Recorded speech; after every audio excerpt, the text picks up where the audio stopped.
So in the previous session, we were discussing about job design, right? What is job design? Because we know when the selection process occurs, job design becomes an important factor. It's one of the input. If we consider job selection if selection process system as a system, or rather, if we apply a system approach to the selection process, so job design becomes one of the input, right? Now, what is job design? The job design is basically a process. Okay, the process organizing tasks, duties, and responsibilities to a unit of work. Okay, tasks, duties, and responsibilities into a unit of work to achieve the organizational goals. Okay, so what we'll do, we'll understand what are the tasks to be performed. Okay, and we'll group them, we'll organize them, okay, into a particular unit. Okay, we may call it as a work. Okay, we can call it as a job title. And then these tasks have to be performed by the manager. These tasks have to be performed by the uh, fuel. These tasks have to be performed by the accountant. Okay, so we'll be identifying those tasks, and similar tasks we'll be grouping them. Okay, we'll be organizing them. That is known as job design. So it defines the various tasks required to do a specific job. So in order to be a programmer, in order to be a coder, what are the tasks you have to complete? So these things you have to complete to get the job of coder, right? So like that. So it not only defines the task, but also the method how it should be done. Okay? It, it defines the various tasks required for a specific job and the method of performing of task. Not only what has to be done, shows us how it has to be done. You have to use certain maybe you have to use certain instruments. Devices must be used. We must follow it in a certain time span. Okay, when if we work in call centers and all, you know we are catering to the outsiders nation, so timing will be different. So we have to work in a different time, right? So these things how it has to be done. So basically, it establishes the relationship that should exist between the job holder and superior. Okay, what is the relationship between the job holder and the superior? What is the relationship between the job holder and the subordinates and the job holder and the colleagues? Right, all these things has to be will be given out by the job design. It establishes the relationship between the, suppose I am the job holder, me with my colleagues, with my subordinates, and with my superiors. Right? Now, what are the steps involved in job design? So, job design involves 3 steps. Right? First one is specifying individual tasks. We need to specify what are the individual tasks. That means the different tasks to be included in the job are specified and categorized. Okay, what are the different tasks? Basically, we need to identify. Okay, what are the tasks involved? Next, the second step is what we need to specify the methods. Okay, what are the methods? Right, the methods to conduct various tasks are identified. Okay, we'll be identifying what are the different methods. It provides the basic guidelines to perform the job. So, we have to do a particular job. What are the different methods to do the job? Right? It basically provides the guidelines. Third step is combining tasks into job. Right? So, after specifying the individual tasks to be included in the job, they combined into a group. Okay? So, manager has to do this task. So, we group all the tasks into one thing, and we'll assign an individual employee or maybe a group of employees, right? So into job after after specifying the individual tasks to be included in a job, they are combined into a group and assigned to individual employee or maybe a group. Basically, we are giving a title. So what are the importance of job design? First important is it contributes to organizational effectiveness. So if we have made a good properly designed, then overall our efficiency will increase. Then enhances employee satisfaction, motivation, and involvement. Right? Because we are designing, right? We are designing the job. So we are putting in similar tasks together so that the employee may not feel he's doing something out of the context.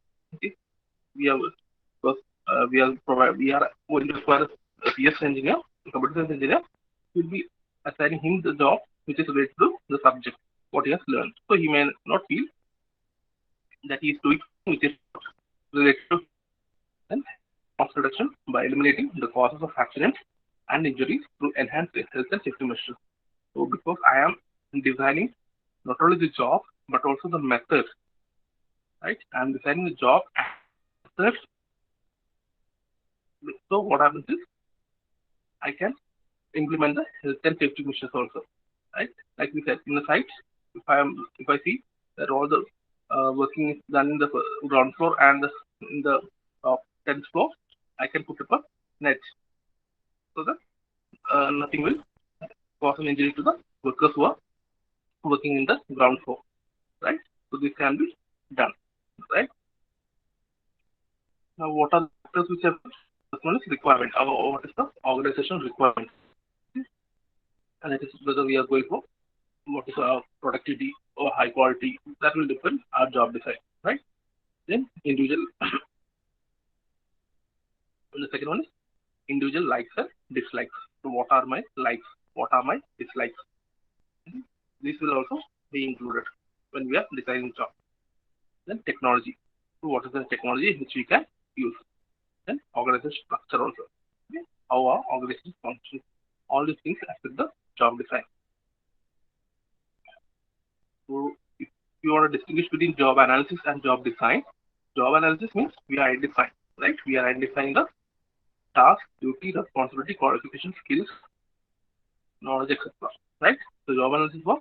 We are what do we do in job analysis? We identify the factors which influence or the requirements of the job and the factors they which influence them.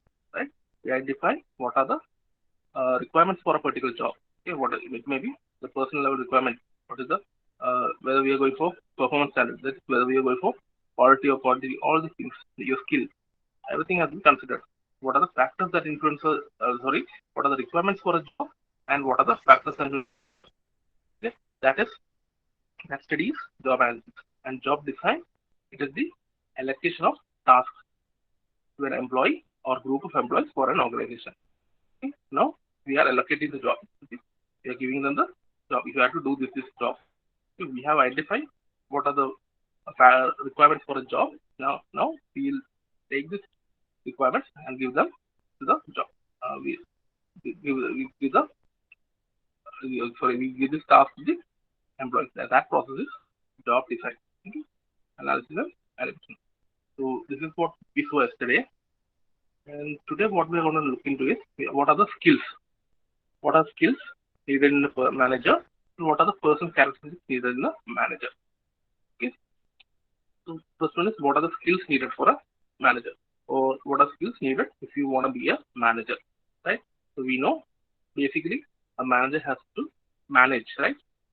So he's someone who's managing, right? So we must have management skills.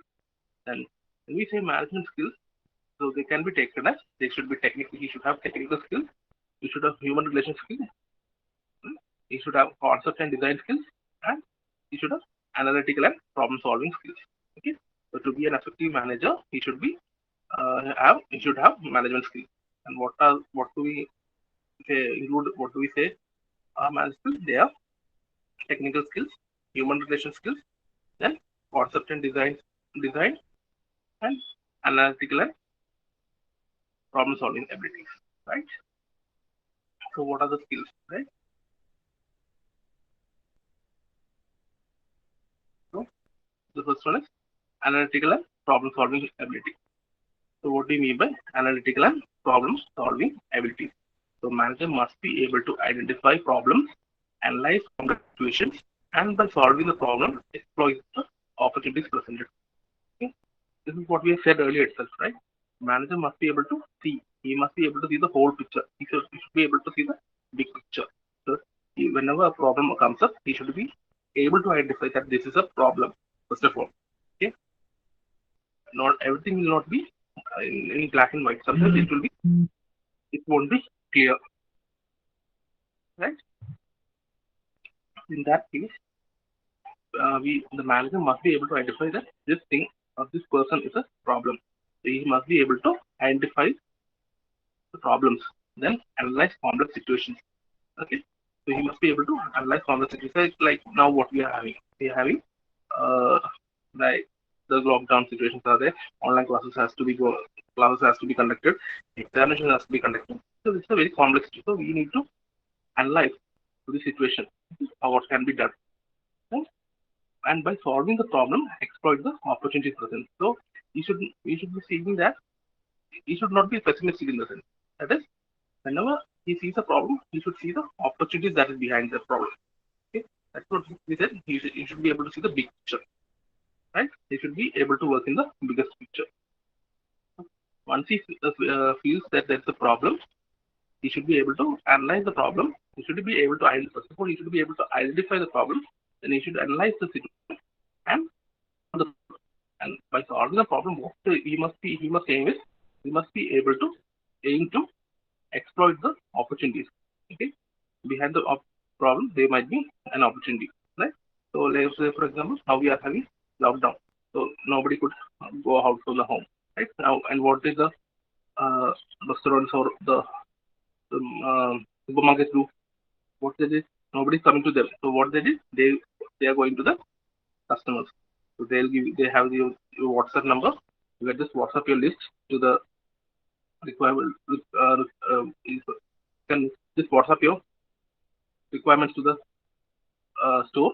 They'll send out the all the required things to you.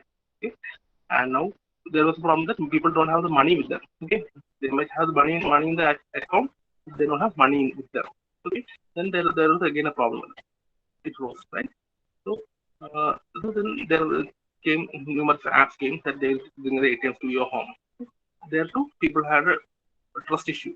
So the post office came into. Okay? The postman, he'll come to you with the money. He just informing that I need such of amount, so he'll come with the money. Okay? So all things are very complex. It was a problem that people are not able to come to my store. So it's a problem. So what a manager should do, he should be able to identify, okay, this problem is there, right? And what is this? He can close the store and sit. But no, he should not do that. He should analyze the complex situation and solve the problem. Okay? So they got the permission to operate, so they operated, right? So that's the first skill. He should be having analytical and problem solving skills. Then, using a rational approach, they must identify those factors that stand in the way of opportunities. Okay, so what are the factors that hinder me from doing the job?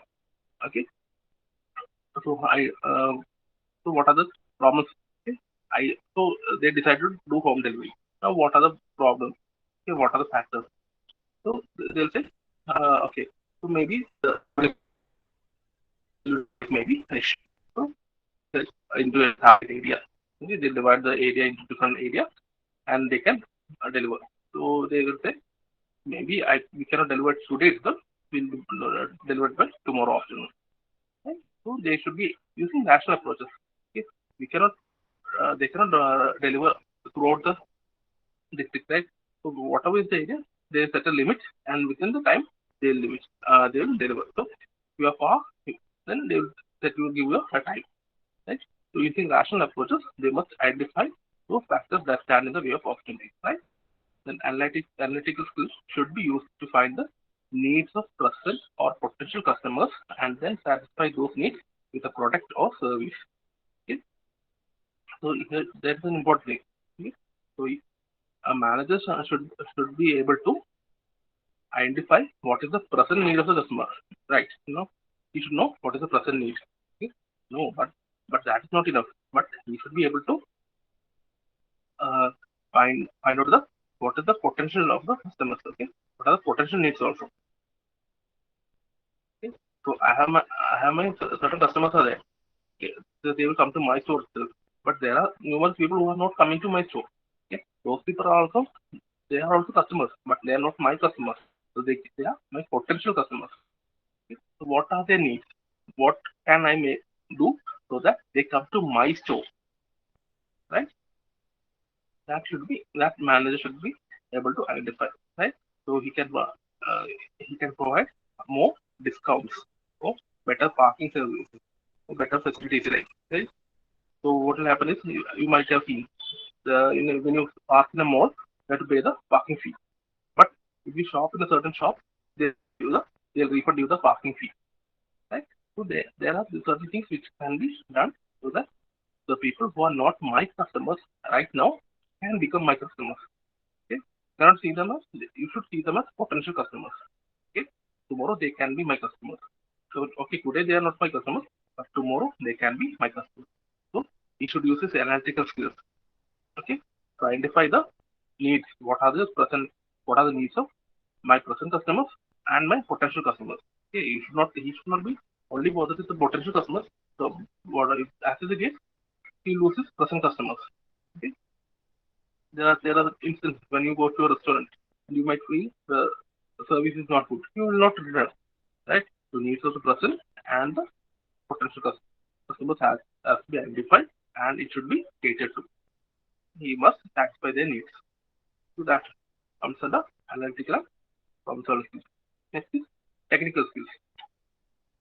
So technical skills means it refers to the ability to use the equipment, methods, and techniques involved in the performing specific task. Right? So the manager might not be an engineer, yeah, but he should know how these things work. Okay? Then only he can effectively communicate. Okay? Because what will happen is if somebody who doesn't know the subject is on top of you, okay? He's in a position of decision making position. Then if he doesn't know the subject, then his decisions won't be always right. Okay, it won't be always right. There will be issues with his decisions. So best thing is he should have an idea. Okay, he should have the uh, know what are we doing. Okay, he should know about the subject, or rather we can say he should know about the equipment, methods, and techniques. Okay, he should know all these things. So that becomes his technical skills. Okay, because the manager, so I don't know this, so I don't know. But he should have an idea about all these things. What are we doing? Right? Then conceptual skills. This consists of manager's ability to coordinate all organizational activities and varied interest involved in it. Okay? What is he should be able to uh, visualize. Okay, he should be able to visualize the organization as a whole. Okay, he should be able to coordinate all activities. Okay, in our college itself, we are having like ECCS, like the five departments are there, right? So being a manager means he should be able to oversee all the five departments. Okay? In a company, there will be production, there will be manufacturing, there will be marketing. That's the departments will be there. So he should be able to see the whole thing. Okay? He should not only see that the marketing is down or profit, okay? But he shouldn't see why the sales is down. Maybe because there's no proper marketing, or maybe the production quality is low. So he should be able to see all the things together, and he should be uh, coordinate these things also. His activity should be coordinated. Be able to manage whole scale level. Okay? A department head can manage only. He need to be bothered about only his department. Okay, but same way we set up with the project coordinator. Okay, your guide is concerned with you only, your project only. Okay, your batch, your project. But for project coordinator, is concerned with all 20 batches. Right? He has to look into all 20 batches, how all 20 batches work. Right? That way, so your project manager, your project coordinator becomes a manager. Right? So it involves viewing the organization in its totality and understanding the interdependence of its individual parts. That's what I say. Right? If the sales are down, you cannot always blame on the sales department. Okay? You should see what is the other factor. Why the sales are down. Uh, yes, suppose the sales people are not working properly, they can be identified. But there are other factors also. Other factors like the marketing. So people don't know about our product. The marketing is not done properly, or the quality of our product is not good. It's not good enough. Okay? So that because our production is having effect. So he should be able to see the entire relationship. Okay, you cannot say your job is that you have not sold, so you are not doing good. He should be seeing what is the relationship. Okay, why are not people buying my product? Right? Then it includes analytic skills and it's the most difficult skill to acquire. And it becomes so here this thing it cannot be it will take time. With experience only you will be able to do it. You cannot expect it to do in the first day itself. It will take some time. But so acquirable skill. Okay. The fourth skill is human relations. Manager, he has to manage, right? The ability manager to work with, understand, and motivate for people in the organization. So that we'll have a very good person. If he is not up to the mark, then people will leave the company. Okay. So what has the manager's job? He has to communicate with them, right? He has to work with different people. Okay? So the manager has to work with different people. So each person will have their own identity, their own traits, their own personality. Everyone is different from one another. So he has to work with different people. He should have the ability to work with all sort of people. Okay? He should be able to understand them. Okay? He should be able to motivate the people. Right? He should be able to uh, work with, understand and motivate people in the organization. Okay, we can say interpersonal skills. Okay? We said what are the in the first module we have learned, right? Functions of a manager, the roles of a manager, right? We learned about interpersonal skills. Okay, and what are the skills in group? The first one is motivating. Okay, it should the skill to encourage the subordinates.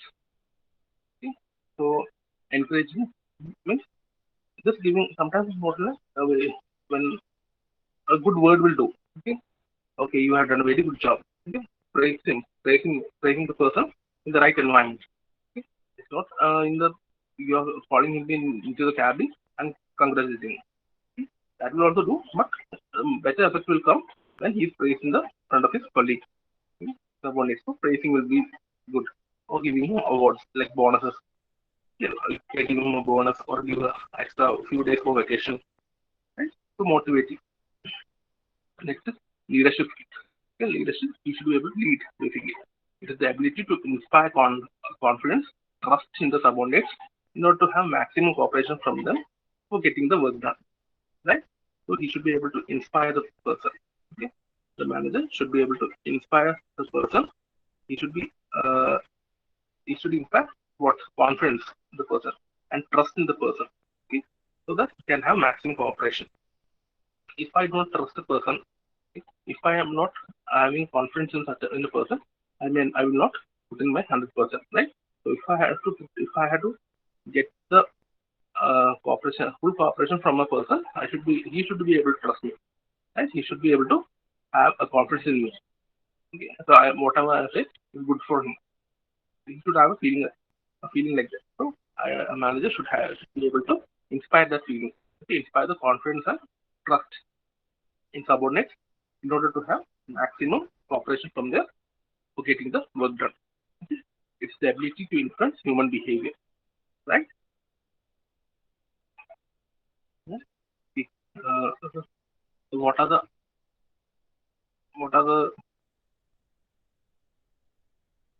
skills needed in to be a manager? The first one is he should be have analytical and problem solving abilities, right? He should be able to identify the problem, right?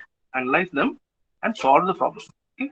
He should be able to solve the problem and exploit the opportunities behind them. Okay? It is not only to solve the problem but also of exploiting the opportunities behind them. That should be also his aim, right?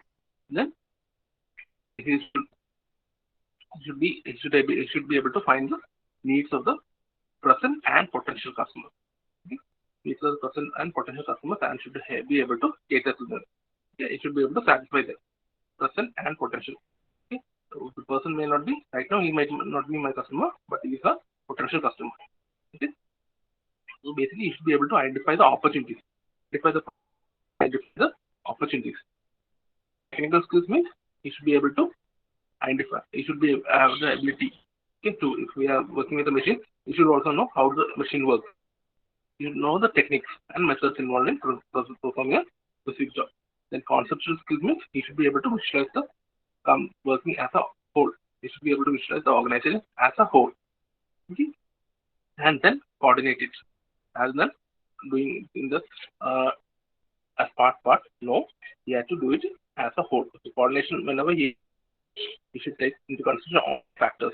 Okay, because once he changes something in one department, it will have a domino effect. Okay, sometimes it will reach have an effect in where else. So he should be able to see in the whole sense, right? Then comes the HR, human relation skills. So manager is one who is working with human beings. Right? So he should be able to identify them, to be able to relate to them. Okay, he should be able to understand, be able to work with, and he should be able to motivate all people, all type of people. So he will be dealing with different people in different throughout the day itself. Sometimes within 10 minutes he'll be dealing with 10 people.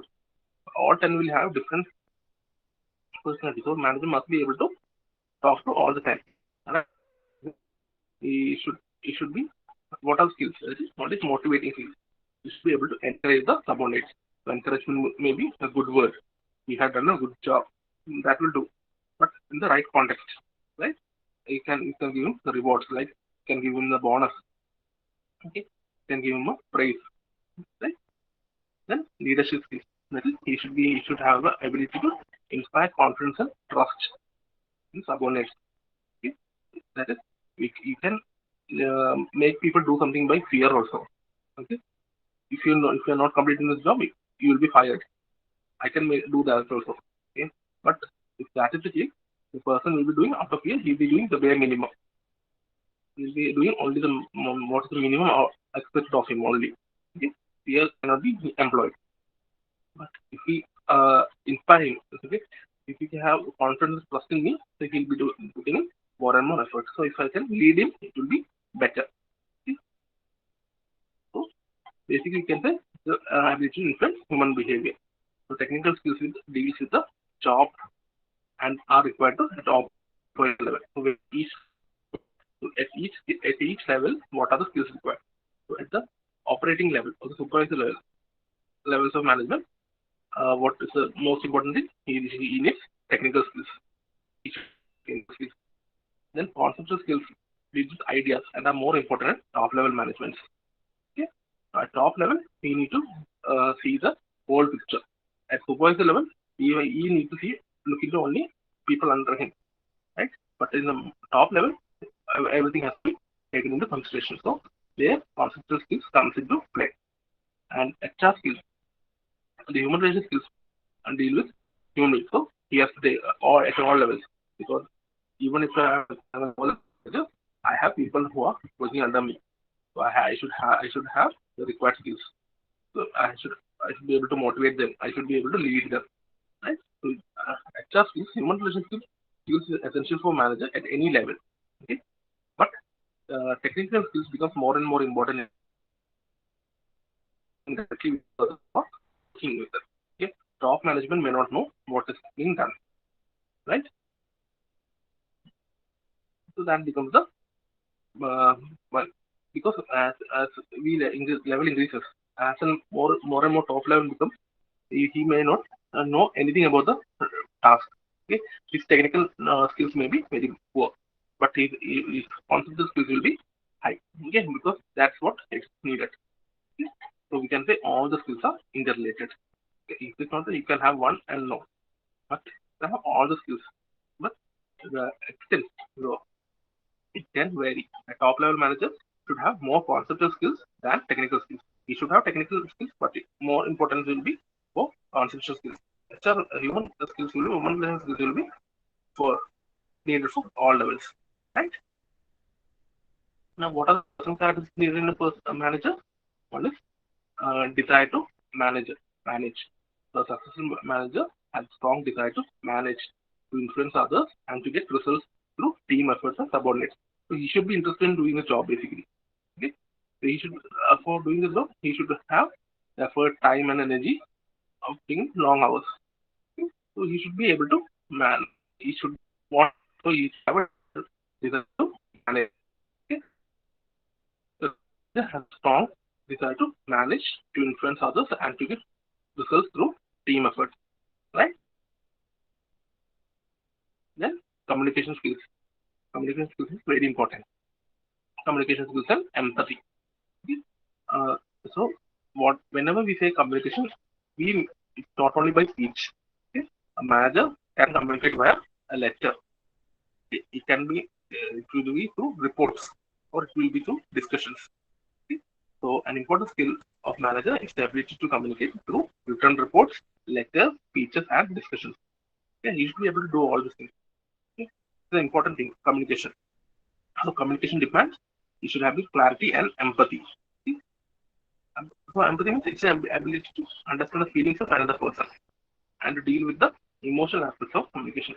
Okay, whenever I'm saying something to others, so I should have a feeling. I should understand what they are about. Also, see, whenever I'm giving you an assignment, I'm giving you an assignment, and you have to submit it before. You have to submit it. Okay, tomorrow you're giving a series exam. Okay, so if a person comes and give me the examination, so I should be able to understand that. Okay, he's having an examination the very next day, so it's not right of me to give him an assignment on the previous day. Right? I should be able to understand that. Okay. So I should have empathy. So communication demands clarity and empathy. So communication skills are important for effective intra-group communication within the same organization. Okay, and also between outside within other departments and with outside also. Okay, maybe I have to also communicate with uh, not only with people who work with me. I will have to call sometimes I have to call some other organizations, right? I will have to call and talk to my customers, my government, be able to them all and the talking should be in different way. Okay, I cannot talk to everyone in the same manner.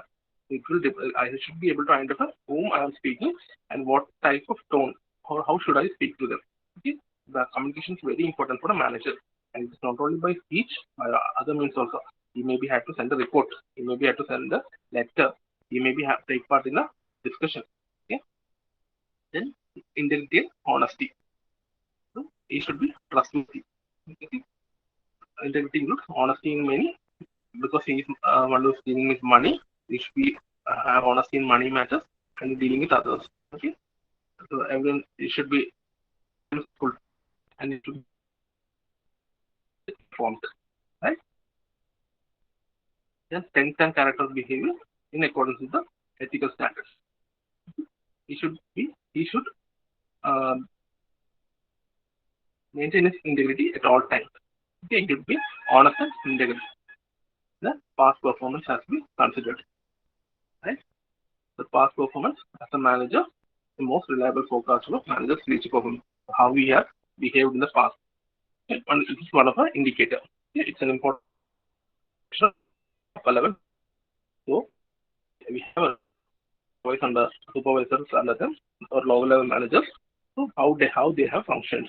So that will be taken into consideration. Their personal ability will be taken into consideration when they have to be promoted. Right? Now what are the so don't get confused with the skills and personal, right? So personal characteristics, first one is desire to manage. Okay? You should have a strong desire to manage. That is to influence others. Sometimes might be a good one. See, we'll say he's a good player, but he's not a good captain. Okay? The same thing. Okay? He should be able to do that. He should have the desire. Okay? So that requires effort, time, energy, and long hours of work. Right? Then he should have good communication skills and empathy. So communication skills means it not only includes verbal but also written also. So speeches, reports, letters, uh, discussion, all these things will be under communication. And communication should have clarity and it should have empathy also. Empathy means you must be able to understand the feelings of other persons. Okay, and also take the emotional aspect of communication also. Right? So communication skills are important at every level. Okay, maybe for within the company, intra group. Okay, and that is within the organization, and it's important for external also. External means other departments will be there, then uh, groups within the organization is there, other people outside the organization will be there, then customers, suppliers, government agencies, so all these things have to be considered. Okay, stockholders, then a manager should have integrity and honesty. So he should be morally sound, trustworthy, because he might be dealing with money matters. Right? He should be trustworthy, and he should adhere to the full truth, and he should keep the superiors well informed, and he should be honest in leading us with everyone. Okay? He should have good strength of character and behavior in accordance with ethical standards. The company will have some standard, and he should meet that. Then your past performance is also taken into consideration on how you behave. Okay, so we'll stop here today. We have one more topic